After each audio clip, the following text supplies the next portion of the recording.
Hello, everybody. Welcome back to MasterAdvisor.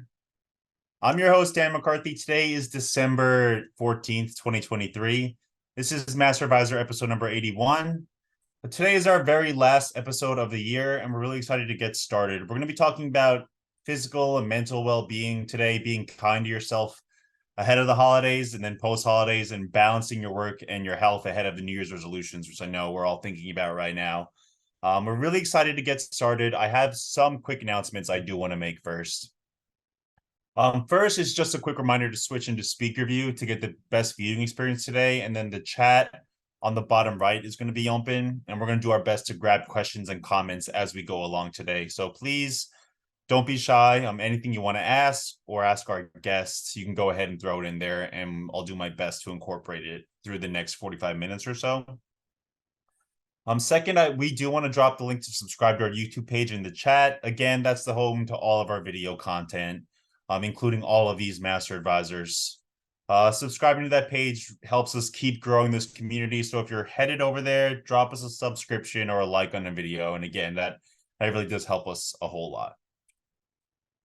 And last announcement, like I mentioned earlier, today is our last master advisor for the year, and it's really been a great year for us on this program and for our team at TMR in general. I just want to thank Thomas, who's the producer of this show, for all the hard work this year, helping me put this show together. Tom handles all the behind the scenes work for us, and we really couldn't do it without him. So I really want to thank him. I want to thank all of our guests too, and I want to thank all our attendees throughout the year and all these episodes. We will be back on January 11th, starting a new season on the new year. So we'll hopefully see you all in January. But until then, before we get started today, our whole team really wanted to wish you, the whole industry, a healthy and happy holiday. Okay. All right. So before we get to David, I do want to go ahead and introduce our sponsor for today's episode. I'm very, very happy to welcome Mandy Wetzel, the National Account Manager for ALG Vacations, who's going to help us kick off today's episode. Thank you so much for that introduction. Hello, everybody, and happy holidays. I wanted to come on today and just say thank you so much for your support this year. It's truly been a wonderful year, and we're so excited looking forward into 2024. As David is going to come on and talk about wellness, one area I wanted to talk about is making sure that you have a support system in place, and by utilizing your business development managers with our ALG Vacations brands.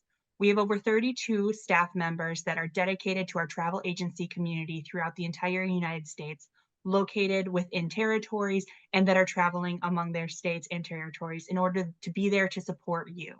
Not only can they be there to support you in person for office visits, trainings, and events happening within their areas, but they are also a phone call, email, message, or virtual visit away. So if you want to discuss your business with somebody, get some advice on how to better train your staff, learn about the different tools available, earning more commissions within our brands, please make sure that you're utilizing your business development manager whose sole job is there to support you as a travel agency community.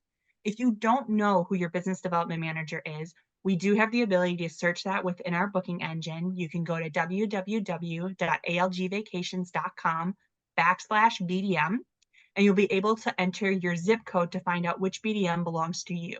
I will put a small asterisk there. If you are part of a large host, we have a dedicated host team for you as well. So just make sure you're checking under our host department too. And without further ado, I'd like to hand this back over to Dave. Thank you, Mandy. And we dropped the link to the chat and to the ALG Vax Vacation Access page too, if anyone wants to see that.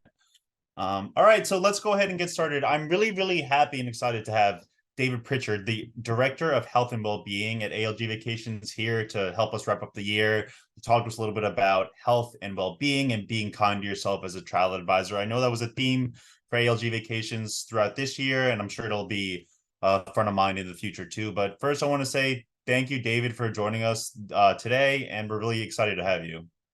Great. It's so great to be here, Dan. I look at all these, some of the familiar faces, and what a way to wrap up a great year, and looking forward to an even better one next year. Yeah, like you mentioned, I know there's a lot of familiar faces to you on the call. I know there's some who maybe aren't familiar with you. I was hoping we could just take a couple minutes to start off and just have you introduce yourself to the audience and give us a little bit about yourself and your background. Right. Well, maybe I'll talk about my my career before I fell in love with the travel industry. So my background is, excuse me, I'm a physical therapist. Actually, I went to school. I have a master's degree in kinesiology and nutrition. So I did the traditional route right out of college. I worked in a hospital setting. I did my internship at the Mayo Clinic. I went to school at University of Minnesota. So I did all of those, very traditional routes coming out of college. And I learned very quickly that that was not the side of medicine I wanted to be on. I wanted to be on that preventative side. I wanted to be on the side of giving answers before it became a problem. So I lasted a couple of years on that side of health, and I opened up my own clinic. So don't ask me how, but I did it at a time when I was young, inexperienced. But what I wanted to do is I wanted to create a place where people could come from all walks of life and get help and real help, like around busy lifestyles and around not having to go to the gym and not having to go on some weird diet. It was really about practical help with practitioners that cared and knew what they were doing around helping people like that. So fast forward, as I'm doing that, I started to make my way into the corporate wellness space, which was exciting because the scale of what I wanted to do, I wanted to reach more people. And I wanted to go beyond just my bricks and mortar clinic. So I started kind of, dipping my toes into this corporate wellness world. And I met an incredible owner, and he invited me in to the world of travel industry. And he brought me in and said, listen, I need you to help a industry that doesn't take very good care of themselves, doesn't make them a priority. And, and at that time, that was 17 years ago. I just celebrated my 17th year advocating and supporting the travel industry. And a lot of lessons learned, a lot of mistakes and challenges for sure. But ever since then, I haven't looked back. So I slowly brought myself out of that clinical setting, and I've been all in really for the last 10 years, full time working with ALG and this incredible travel advisor community. Yeah, I'm curious, David, just hearing you talk about that. You mentioned when you got into it, there was someone who told you that this community maybe isn't the best at taking care of themselves. I mean, I'm curious if you have any idea why that is the case. Well, and they're still not. Let's be quite frank. I mean, I think, and I've done 8 different conferences over the last 4 months, and I'm having those conversations intimately with the travel advisor community. And sure, we can blame it on being busy. That's easy. I think every industry has that excuse. And speaking of being busy, and if I could just do this with all of you really quick before we go down into a deeper dive into this, being present is the greatest gift you can give yourself. And if I know anything about the travel advisor community, you are multitasking right now, this moment. I know it. I okay. And I invite you for the next, 40, 45 minutes to just take a break, right? Now I get it. If you're in the middle of a booking, you got to do it, stay with it. But maybe could you close your computer? Could you disconnect for the next 40, 45 minutes and make this about you? Put yourself first. And so that would be wonderful. I guarantee you'll get a lot out of it. But back to your question, Dan, this community is always been built around relationships. It's all been built around helping someone else, achieve a life-changing trip, creating dreams and memories with family and friends. And so when you're doing that, it's a selfless act, right? You automatically put yourself down on the list. Your needs become secondary. It's almost like the oath of a travel advisor is like, okay, besides water and going to the bathroom, maybe I won't even eat today. I might not even sleep. because I'm working on someone else's life, a memory, a trip. And I don't, now granted, there might be some that do it really well, but the majority of the travel advisors that I met, and I'm talking thousands of them, have not done a great job managing that. And I think when we look at the last 3.5 years, I think it's kind of given us a little bit of a wake up early on, but we're back to our old habits again. We're back to, the old ways, and I always say one of the greatest things that came out of the pandemic was this awareness of, oh my God, I have the time now to maybe go for a walk or to take care of myself. My health was we talked about health more than we talked about anything during that time, right? And so people became more aware of that. And so their priorities in their own personal and in their family started to change. And I loved seeing that shift. I saw it with my own personal family and my friends. And it is what it is. And this is who we are. We're busy. I get it, but we're changing back. And so I'm glad we're having this conversation now, because this is a great opportunity for all of you to start thinking now about what you can be doing to help better yourself. Yeah, I completely agree. And I know, like you mentioned, David, we'll hopefully talk a little more about the practical habits we can institute a little later in the conversation. I do want to ask you about the why first, because we mentioned that this is a good thing to do, obviously, but we haven't really made it clear why, and I'm hoping to get your opinion on this, obviously. Why is it important for advisors to think about these kind of things, to think about their physical well-being, their mental well-being, to think about themselves and not necessarily about their business or their clients, to make themselves a priority? What is the why there for you? Well, listen, in your business, you have a why. You have a business plan. I guarantee you, each and every one of you should have some sort of strategic plan for 2024, created, put together. Well, that same thing applies when it comes to your health and wellness. I mean, listen, and I have met thousands of travel advisors who tell me stories of family members themselves struggling with their health and how it's impacted their business and how they just don't enjoy it anymore. They don't enjoy the travel anymore. And that breaks my heart, right? Because this is one of the greatest perks of our industry is we get to travel. And so I just had a conversation actually last month as I'm sitting at the bar having a glass of wine with an old time friend of mine who's a travel advisor. And he's saying, I just don't have the energy anymore. And so what I try to do is try to sit down and connect it to something bigger than themselves. Of course, your business, right? That financial security is important, but it's got to be bigger than that. It's got to be, could it be a family member? Could it be your children? Could it be the way that you want to spend retirement or the next 20, 30, 40, 50 years? How do you want to spend that? And it's not just about how we look. It is about how we feel, and I'm all about the feelings, of checking in on yourself and understanding, what is that important thing that you need to do every day is check in and say, I don't feel my best. So that why, that purpose has to be connected to just, hey, I want to have the energy for my business. Okay, great. That's awesome. I'm happy for that. But it's got to be bigger, right? Maybe you are suffering from a disease, or maybe you have mobility issues or things like that. Those are big whys, right? Now, I'm not saying that that's all going to go away, but how do we elevate your health around that, right? And so you got to peel the onion. I always say your why is like an onion, right? The more layers you peel, the more you cry, or the more it hits you and connects you to something bigger. It's got to be deep.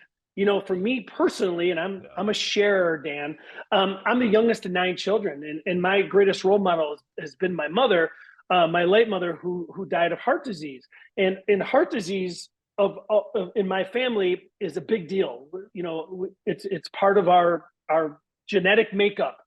And so we don't live very long in my family, and so for that reason only, with my 2 children and my wife and my family, that why is there all the time.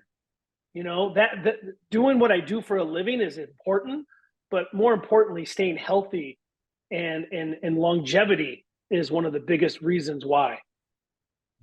Yeah, that's a great thing to I think concentrate on, David. Like finding your why, finding who or what's gonna be the thing in your mind that's gonna, I guess, help make better decisions when it comes to your physical and mental well-being. That seems to be what we're looking for. Absolutely, 100%. And one of the things I tell everyone to do is the greatest tool that you have in your toolbox for well-being is self-awareness. Right? I say this all the time. If you've been at some of my conferences these last 3 months, you've heard me talk about self-awareness, self-awareness. And self-awareness is just your ability to check in. Right now, in your business, you don't put your hands over your eyes and say, everything's great. I don't need to look at my bank account, or I don't need to look at my bookings. I don't need to look at the calls I made there, whatever. No, you don't. You face the reality. And so I encourage each and every one of you is to use this next 2 weeks of this month, of this year, to do that check-in.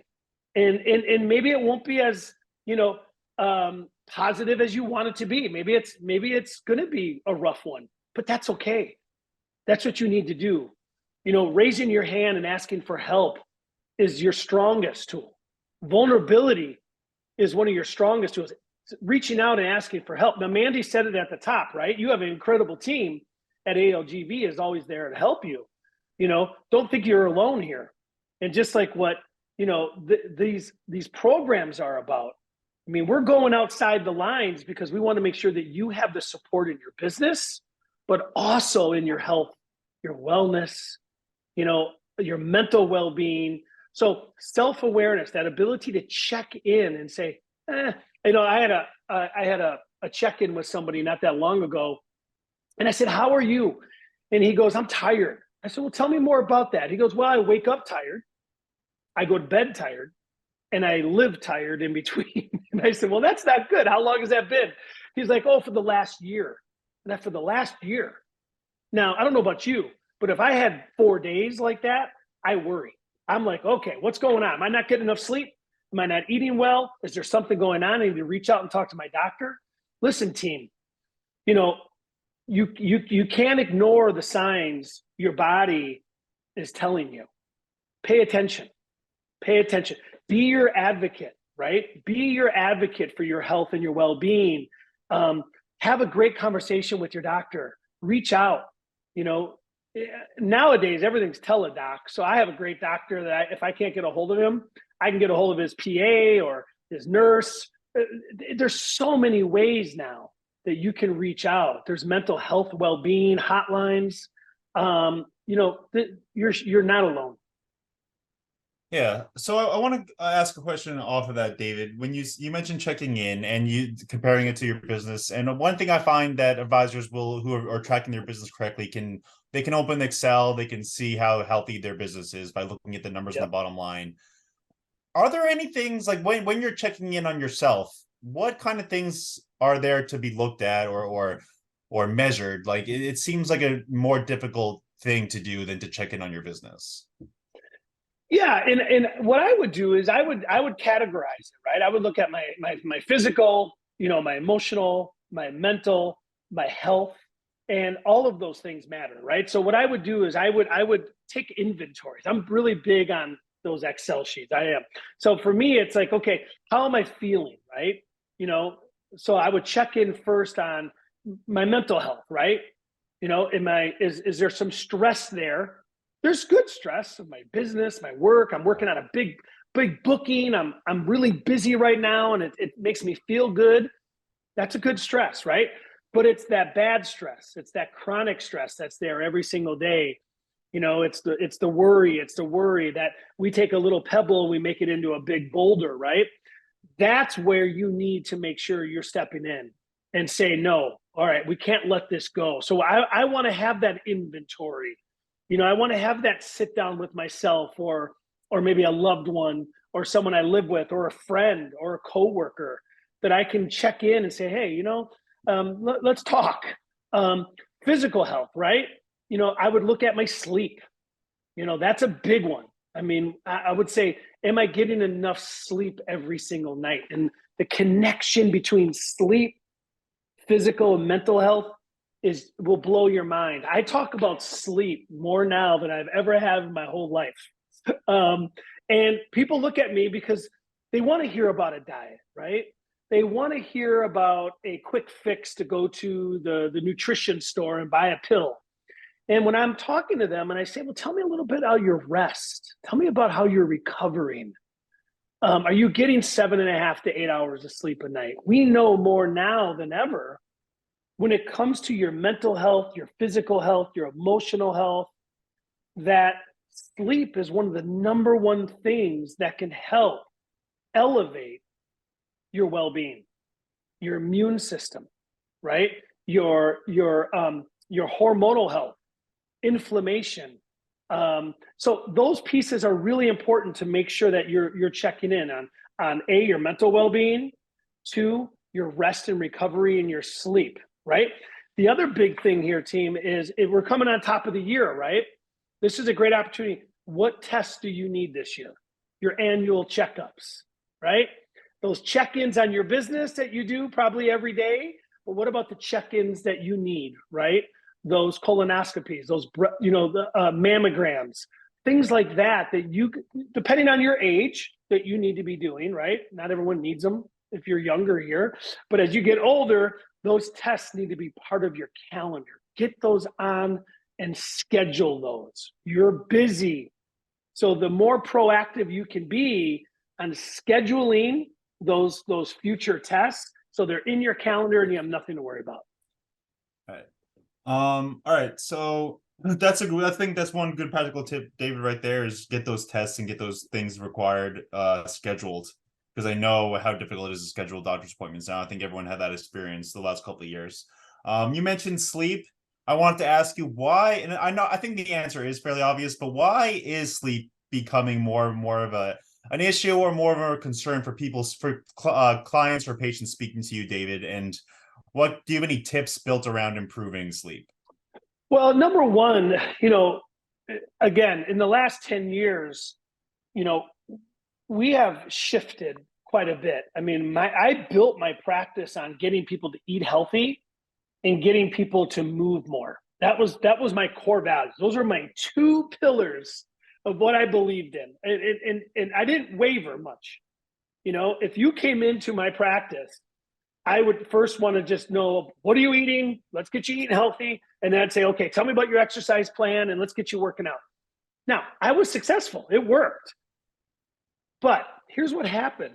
A really big shift started to happen around, I think, 10, 15 years ago, is when those things were not enough. People were losing weight and they were looking good, but you know what? They weren't feeling good. They were stressed out. They were burnt out. Disease, things like that were coming on, right? And so what started to happen was this research of like, okay, well, what are we missing here in this well-being space? And what we started to see and connect the dots to was the power of rest, the power of sleep in managing stress. Now, managing stress is a whole nother thing, and we'll talk about here in a minute. So what we started to look at was that this 4 or 5 hour window that everybody kind of wore like a badge of honor. And some of you might have been in that corporate setting, right? They were like, I only need 5 hours of sleep, and I'm like, well, that's not true anymore. I was one of those. Trust me. I was wearing it. I was like, I don't need to sleep. I'll sleep when I die, right? And so, and what we started to see is when people started to take it really serious, they would start to see things get better. Like literally metabolism would go up. I mean, people would just wake up feeling refreshed and charged and happier. What happens is when we sleep, our muscles repair itself, our brain repairs itself, cortisol levels start to slow down. What happens is cortisol is a flight-fight hormone, right? And it's a hormone that we need. It's a good hormone because it helps us manage stressful situations. But what happens is when we have this chronic stress, this drip, drip, drip, drip, drip, drip, drip, drip, drip, and then we don't sleep, well, that cortisol level raises up, and that's not what's good. That's not what's good. That's not what's healthy, and it can affect our heart, and it surely can increase weight as well in our body. So the benefits are just enormous. And so what I'll do with somebody before I even talk about eating, before I even talk about movement, is tell me about your sleep. And if we can't get that sleep right, I'll tell you, it's very difficult for those other pieces, right? That to come into and work at its full capacity. So for example, when I would work in my practice, I would say 70% of my clientele were women. And they would come in and they would have, say, hormonal issues. They would have adrenal gland fatigue. They would have, a lot of things going on, right? And we're like, oh, okay, exercise and eat this. And they were like, okay, this is great. I'm going to do it. And then they would do it and they would see some results, but then they would just, they would plateau, right? They would plateau. And what started to happen was, well, we didn't talk about their stress levels. We didn't even talk about how they slept. We didn't talk about any of those things. So once we started bringing that stuff to the table, no matter how well somebody's eating and working out, those other things are just too big for just eating good and exercising every day to take over. So listen, the number one thing I would tell everybody on this call right now is if you want to elevate your health and well-being now and in 2024, take a sleep inventory. Make your room a oasis. Don't do work in your room. I know I'm guilty of it. I'm sorry, I am. But try to disconnect from technology. Don't have a TV. Don't bring this laptop and put it on your lap and say, I'm just going to do some work in bed. Make your bedroom a oasis for rest and recovery and renewal. If you have trouble going to sleep, right? That's a big one. I get this a lot. Then we have to look at that. Well, why? What's going on? What are you thinking about? What's stressing you out? I would rather you sleep, wake up with that energy to go after those things that are stressing you out versus laying there and thinking and ruminating about things that you can't do anything about, right? So, have a little notebook maybe on the side of your bed. I do. And what I do is I'm sitting there and I'm like, oh man, I can't sleep. I got so many things going on in my head. I just pop my notebook out and this is, private. I wouldn't want anyone to see some of the things I write down in here, but, maybe just write down, hey, thinking about this, worried about bills, worried about business, worried about my family member. I'm worried about my health. Okay, great. Get it off of here and put it onto here. So when you wake up in the morning, you can open the book up and you can be like, okay, what can I go after today? Right. What can I figure out? What can I maybe make a phone call? And then what starts to happen here, Dan, is you start to see your list and you're like, why are these 4 things on my list every single night? Right? Why am I thinking about the same thing every night? That becomes a problem. That's chronic. So we want to do something about that before it becomes a boulder instead of just a little pebble. I want to move on to managing stress, David. I have one more follow-up on sleep. Yeah. So I know there's a lot of technology out there. There's a lot of new devices that market themselves as being able to measure how you're sleeping, being able to measure your REM sleep and things like that. Hearing you talk, it seems like the most important measurement is simply how you feel during the day as opposed to, whatever the graph on your Apple Watch or your Whoop device is showing you. Yeah, listen, Dan, and I'm a little old school, right? I those device things don't really kind of motivate me to want to sleep. So, but I get it. It's important because I did for a while have a tracker and I would notice that I wasn't getting into REM sleep. Now remember, REM sleep, very important, where we got to make sure we're getting that deep restorative sleep. And if you're up a lot throughout the night, like whether you might have sleep apnea, right? Which is a big deal. That will change your sleep habits unless you get that fixed. So for me, I love it's called binaural beats. So on YouTube, all you have to do is put in sleep music, and for whatever reason, I just get knocked out. So go to Wow. YouTube, tons of free music sites, Ocean Waves, Headspace has tons of great free sessions that you can put it on. And some of them are like 5 hours long and they're playing in the back while you're sleeping. I think I have made it the longest about 7 minutes before I'm up. Okay. All Usually right. it's within 3 or 4 minutes. And the other really big thing here too is reading. I'm a big reader. So I know for me, this has helped a lot of people who have issues falling asleep. Reading in bed is, for whatever reason, it can put you asleep. You know, so I tend not to read in bed. I tend to find, I have a chair that I sit in and I read, because if I go to bed and I read, it just makes me sleepy. And I know that a lot of people say the same thing. So maybe look at ways, like maybe, you know, the blue light on you, if you absolutely are like working and you need to have your technology in your room, at least switch it into blue light, right? Switch the blue light off. I know on the iPhones, there's a setting you can go on and you can switch the light on there. I'll show you right now. So if you go to display, like display brightness, right, on your iPhone, there's a way to put warm light on here, right? And then you can set a timer on it. So mine starts at 9 and it goes into 7 a.m. So at 9 o'clock, my phone light, this bright, kind of annoying blue light, changes to warm light. So what's happening is if I have to be on my phone at night, I don't want this light here because it's going to trick my brain to think that it's daylight. And it's going to take me out. It's going to subdue those hormones that are trying to get me to go to bed and sleep. So instead, I'm looking at a warm light instead. All phones have it now. All phones have this little thing. I just turned mine on. I think it's called night shift. So it's called night shift. Yeah. Exactly. Yep. Right. Yep. That's a great. And you can set it for whatever time you want. I mean, if someone's like, hey, I want to start setting it early.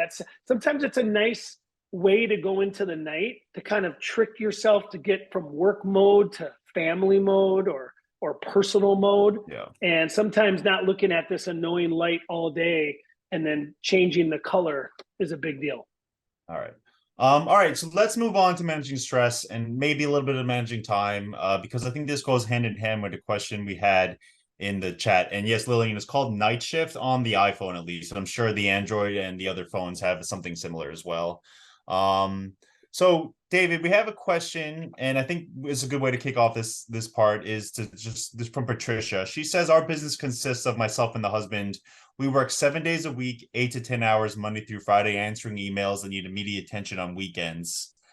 We work on vacation. We are both 67, and any suggestions how to cut back without neglecting your clients, which I know maybe isn't necessarily your role, but any suggestions, David, with like managing that kind of stress when you are tasked with holding that kind of work week, like holding that many hours and answering all those emails? I imagine the stress levels can rise.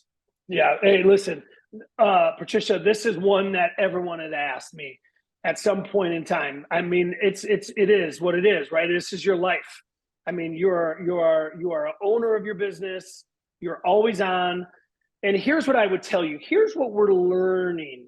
You know, the research is coming out, and work-life balance, right? Now, don't hang up. I say work-life balance, people are like rolling their eyes right now, right? So I would like you for a second to all start thinking about work-life harmony. Is this ability to look at the things that you need to get done. You can't ignore emails. You can't ignore client asks, right?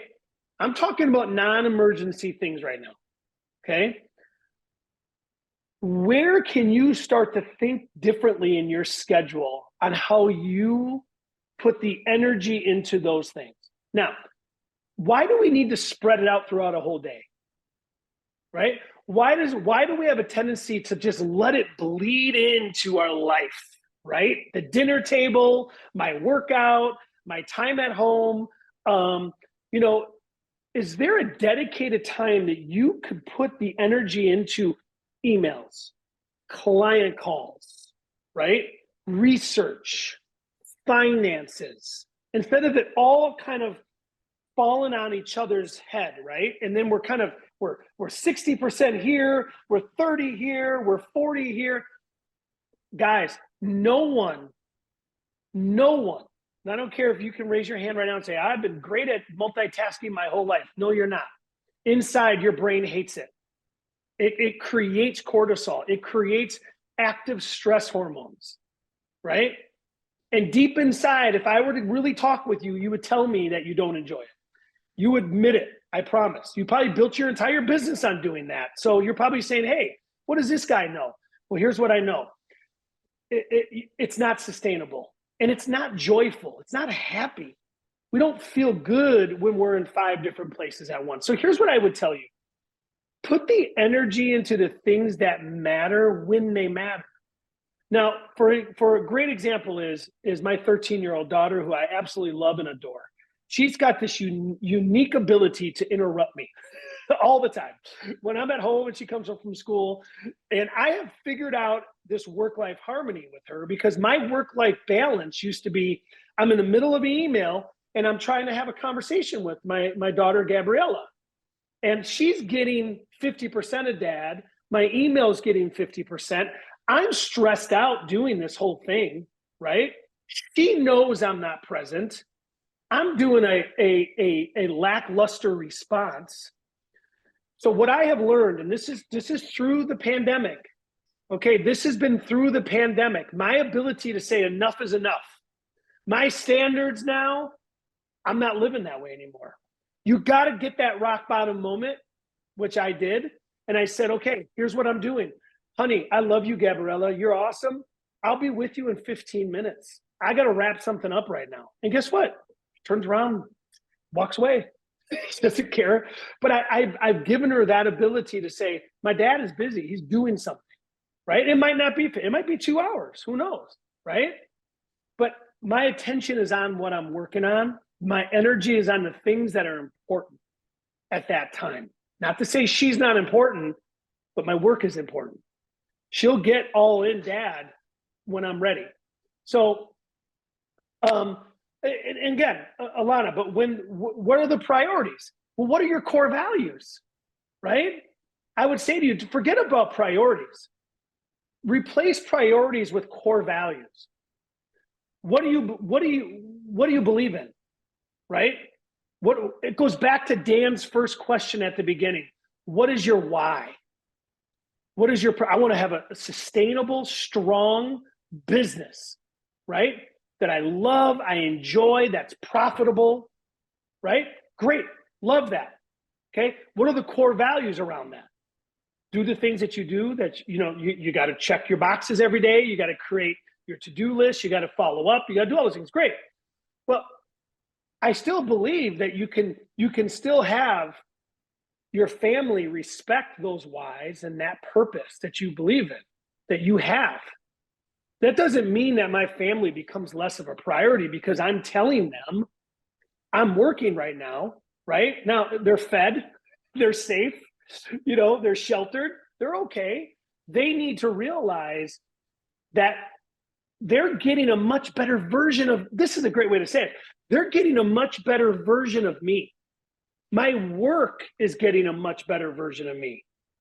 When I start to think about harmony versus balance, relationships, having a cup of coffee with a friend, a telephone call, a customer call, whatever that might be for you, that you can put yourself in this ability to be present, 2 minutes long, 5 minutes long, however long it is, especially during this holiday season, right? That you can say to yourself, I want to be present. I want to be present. Yeah. I have a great uncle who's one of my great mentors, and he's 80 years old. And he told me, listen, I might only have 10 Christmases left. I might have 5, I might have 20, who knows? But I'm going to enjoy every one. I'm going to enjoy every one. And so I think about that time management piece and allow yourself to follow up, be responsible, nurture the things that you need to do to take care of your business, but also look at how you can chunk your time. I'm seeing some of those comments. I love that. That's a great word. How can I just program myself to do the things and chunk them at a time. And that's really important. And it comes back to me, there's no time management system. It's your values. It's your why. It connects back to those two pieces. Yeah, and I've heard the chunking time. I've heard the term time blocking, and I know there's a lot of information on the internet. And I think ALG Vacations, I've been a part of some webinars where they talk about time blocking, and that seems to be really valuable for some people. Certainly. All right, so I want to and again, Dan, one thing I know too, I just want to make sure that I know the travel advisor community, and I know that there's emergencies happen. You're on vacation with your family, and all of a sudden you get a phone call about the transfer didn't show up, or something at the hotel, or the planes. That happens, and I know that, right? And so you're not, that doesn't have a chunk time to it, right? It's like, it's an emergency, I got to do it. But make sure you have a process, you have a system created to handle that, so that you're on autopilot when that happens, right? You're like, okay, I got a plan for this. I have so that if you are in the middle of vacation with your family and you have no one else to give this to, you can't push this off on anyone else, that you are programmed, you have a plan in place, so you're not scrambling, you're not stressed out, you're not overwhelmed. Yeah, it is interesting. I had a conversation with an executive one time who told me that she loves to sleep on the airplanes, and she said she gets great sleep on airplanes, particularly because it's almost impossible to work, and so she has no other choice but to focus on her rest when those work responsibilities get kind of stripped away from her. Yeah, I love that too. Someone else said to me, an executive in our company, he had said, my favorite time to take a nap is the time when boarding is completed and you're about to take off. Because I've already said goodbye to everybody. I said, oh, okay. But everyone, I communicated, I can't have my laptop out. And it's sometimes he goes, it's 20 minutes, it's 30 minutes you're on a tarmac, depending on what airport you're coming out of. I go out of O'Hare, so sometimes those are 60 minutes, sometimes you're at the gate. Well, that's valuable time, right? That you can just kind of rest or meditate or breathe or whatever you need to do to relax, play a puzzle. All right, so we talked about sleep, we talked about managing stress. There's two more things that hopefully we can tackle in the next 10 minutes or so. And the first one is, David, which is something I dealt with personally and continue to deal with every day, is just setting up your office for success, whether it's a home office, whether it's your brick and mortar agency. I know there's certain things you can do to sort of just set yourself up for a good day, for a less stressful day. I'm hoping you can share some of those things with us. So one of my favorite subjects right now, Dan, is I read an incredible book called Atomic Habits, and it's by James Clear. And this book really changed my life as a coach, because we have all of the information in the world to help you to be healthy. We really do. There's nothing that I don't know. There's nothing that I know that you guys can't find out on your own. Okay? So with all that information, we still struggle. So here's what I would tell each and every one of you: to create the environment to help you succeed. Your home office, wherever you work from, a bricks and mortar, it's your ability to create that environment to help you. Now, I work from home a couple days a week and I work at the office a couple days a week. Now, my house, it's taken me a while to figure out how my best system of work, right? How do I want to work? Where do I want to work? Having water near me so I don't get dehydrated. It's a tool. This is a tool. Water is a tool. Helps you stay energized throughout the day. It's a low-hanging fruit, right? So how do I do that? Have a water bottle by you, right? The other thing is, one of the greatest things in the world, and I'm going to get dramatic here, my standing desk. I bought it on Amazon, $80, right? I'll send you the link, Dan, to send out. It was great. One of the greatest things that you need to do at your home office is to stand up every hour for 1 minute or 2 minutes, just to stand. Maybe move your knees around. Maybe to kind of just give yourself a little twist, headset on. It doesn't have to be overly dramatic. It doesn't have to be hard, right? But you want to make sure that you get up throughout the day. as a physical therapist, it's one of the number one things. I see some people standing up right now. I love it. Blood circulation, right? Come on, there we go. Thank you, Carrie. It's one of your ways to help you stay healthy. If you don't need to go to the gym. Do I love the gym? Sure, right? But you have this ability, if you're on a long call, a conference call, this workshop, for instance, right? You can be standing during it. Blood flow, circulation's going. If you have bad knees or a bad back, maybe it's just, hey, I'm going to get up from my chair every couple minutes, every hour for a couple minutes, right? It doesn't have to be long, right? And what I like about the one that I have is you can lean on it. Like you can kind of lean on it a little bit. It's stable, right? And then when you're done, you're like, hey, I'm going right back down. I'm sitting down again and I'm ready to go for emails or typing or things like that. So create that environment. Create that environment for you to be successful. Have water by you. Have healthy snacks in the house, right? One of the big things around healthy eating is the easy thing, the low-hanging fruit is have fruits and vegetables cut up in little Tupperware, right? So then when you get that craving at 3 for peanut M&Ms, which I do every once in a while, and I'll fall into my craving. There's nothing wrong with that. But I don't do it all the time. I already have things cut up and ready to go, right?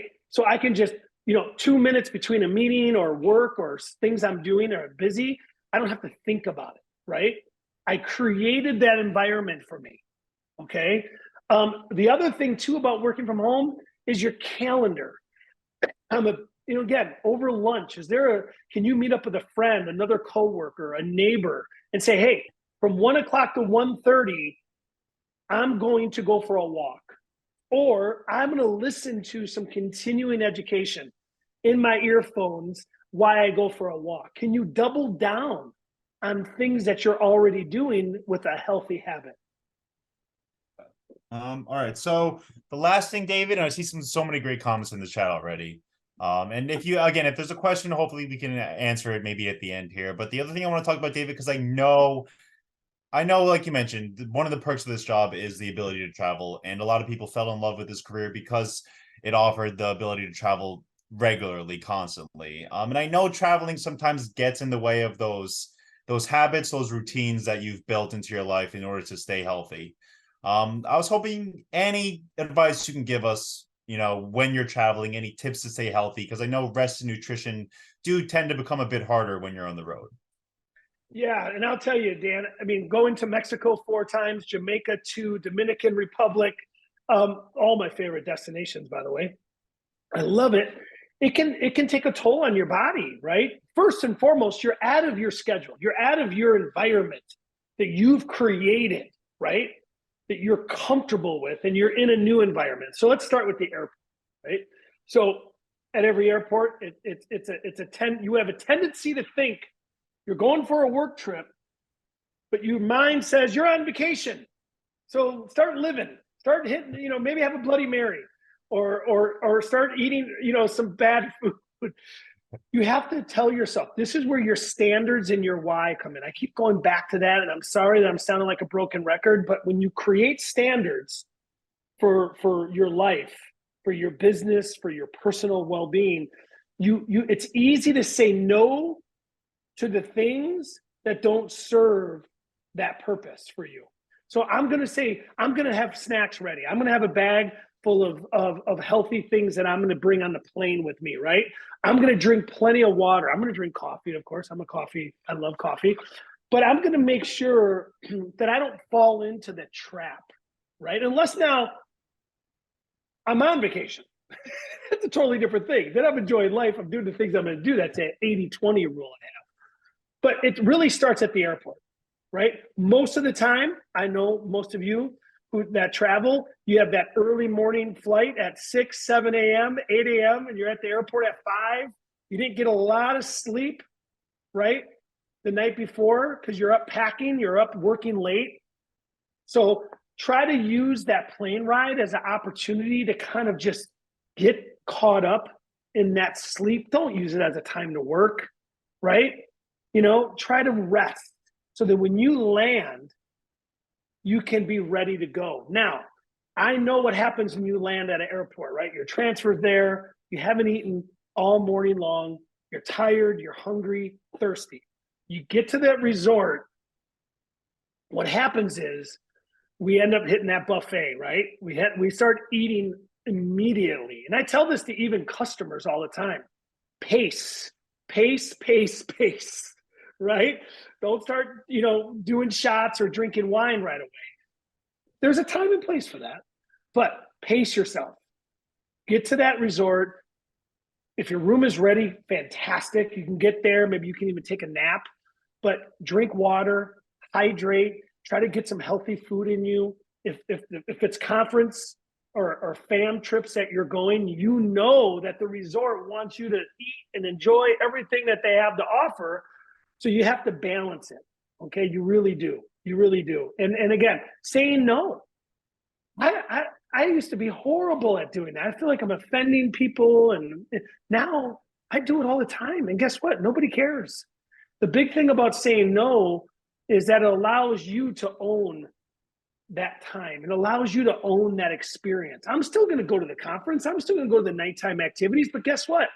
I get to leave early. I don't need to stay till 1 o'clock in the morning anymore. Those days are over. So I'm sneaking out, maybe a back exit, and I'm like, good night, everyone. I'm going back to my room, sitting on the balcony, reading a book, relaxing, calling home, going to bed. So that's where the standards comes in. Say no, reinforce all of those things that you need to do that serves your purpose, whether it's at home or travel. Okay. So sleep, managing stress, keeping your standards while traveling. I think those are, like you mentioned, practical tips that hopefully people can take away as we wrap up for today. Before we leave, David, I just want to ask you one more thing because we have a question in the chat about this. Where can people follow you or reach you if they're interested in sort of keeping up with you? And also, you mentioned Headspace, you mentioned Atomic Habits. Do you have any other piece of content, whether it's a book or a podcast or a guru that you like to follow in order to, stay up to date or informed with other individual advice as well? Yeah, from the mental well-being side, I think Headspace has really done a great job inviting, novice people like myself who are afraid of meditation and afraid of that silence. I'm somebody who's got, the busier I am, I feel like the happier I am. That's not the case. So Headspace does a great job for people like me and people like us to kind of say, hey, meditation is not about having no thoughts. It's about having one thought. It's about being present, about being strong in your life and not being spread out. So I would say Headspace number one. The other piece here too on the movement, stretching is really important. I'm really into stretching and just getting people to move, not necessarily boot camp workouts, but move. There's a great app called the 10-minute workout. You could do these at the hotel room. You can do them at a resort. You could do them in your family room. You don't need any equipment, all levels. And they're quick, easy hitters, right? Embrace your reality. Do what you're capable of and start there. Small little things over time add up to massive results. There's one more great app. I'm really big on self-care. We're really big on kindness at ALGV, being kind to you. Self-care is giving the world the best of you instead of what's left of you, right? So think of self-care as your priorities. And there's a great self-care app called Self-Care that has tips and ideas of things you would never think of, right? From gardening to music, to books, to art, to community, to volunteering, things that are well-being. It's not all about working out. It's not all about exercise, right? It's about how can I fill my needs? Is it volunteering? Is it my family? Is it helping my neighbors? That's well-being. That's well-being. And then just for David, anywhere you can be followed. Oh yeah, for sure. Well, what we're going to be doing next year, which I'm really excited about, ALGV, we're going to be combining all of these resources, these videos, this content, and we're going to be putting it on Travelog, and we're going to be putting it on places that ALGV has that we know that you guys visit. And so we want to make it easy for you. All right. So in January, follow us, our YouTube, our social, our Facebook. because there you'll be able to connect to the resources that I'm talking about right here. We're going to have for you. You can even connect with me because we're going to be doing live streaming, live sessions throughout the entire year. All right. All right. And Dave and I spoke about it before we lit up today. We're going to try to do another one of these sessions sort of midway through next year. We can do maybe a mid-year check-in, and hopefully we'll have some information about that as we move forward into 2024. But David, thank you so much. This was, again, like I mentioned at the beginning of the call, but it was such a perfect way to wrap up the year. I know I got a lot out of this, and I think a lot of the advisors on the call got a lot out of this too. So thank you so much for your time today. No, it was my pleasure, Dan. And to my beautiful travel advisor community, you know, I'm your advocate. I've always been. I love this industry. I have to keep fighting for you to make you a priority. I know it's not easy, but just start with one little thing every day, just one thing, and let it create momentum in your life. And I guarantee you, it'll explode your business and it'll explode your personal life as well. Thank you. So, be well. Also, just a quick thank you to Mandy for joining us at the beginning of the call, and a thanks to everyone for coming out today and this year. And yeah, we'll be sure to see you next year. And until then, stay healthy and have a happy holidays.